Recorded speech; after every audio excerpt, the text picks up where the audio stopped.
অ্যান্টার্কটিকায় প্রায় ২ মাইল খনন করে অন্তত ১.২ মিলিয়ন বছর পুরানো বরফের নমুনা তুলে এনেছে বিজ্ঞানীদের একটি দল। এই নমুনা বিশ্লেষণ করে পৃথিবীর বায়ুমণ্ডল ও জলবায়ু কিভাবে বিবর্তিত হয়েছে তা বোঝা যাবে বলে আশা করছে দলটি। ইউরোপিয়ান ইউনিয়নের অর্থায়নে বিয়ন্ড এপিকা শিরোনামের এই অভিযানে নেতৃত্ব দিয়েছে ইতালির একদল গবেষক।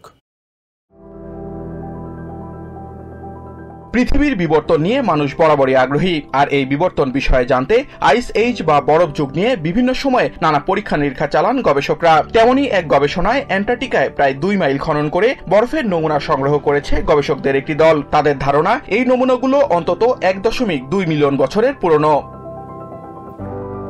এটি আইস এজের পরিবেশ ও বায়ুমণ্ডলে কার্বনের নানা পরিবর্তন বুঝতে বিজ্ঞানীদের সহায়তা করতে পারে। ইটালির গ্লেসিওলজিস্ট এবং বিয়ন্ড ইপিআইসি এর সমন্বয়ক কার্লো বারবান্তে গবেষকদের এই সফলতায় তাদের শুভেচ্ছা ও ধন্যবাদ জানান। বারবান্তে জানান, পৃথিবীতে কার্বন ডাইঅক্সাইডের বর্তমান মাত্রা গত ৮০০,০০০ বছরের পুরনো নমুনার তুলনায় ৫০% বেশি।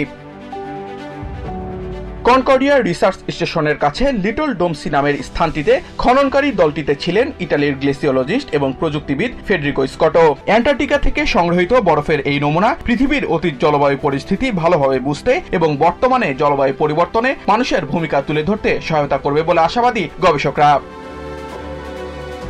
Samiul Bari Shihab, TVN 24 news desk. New York থেকে সম্প্রচারিত টিভিএন 24 টেলিভিশন বিশ্বজুড়ে বাঙালির কণ্ঠস্বর।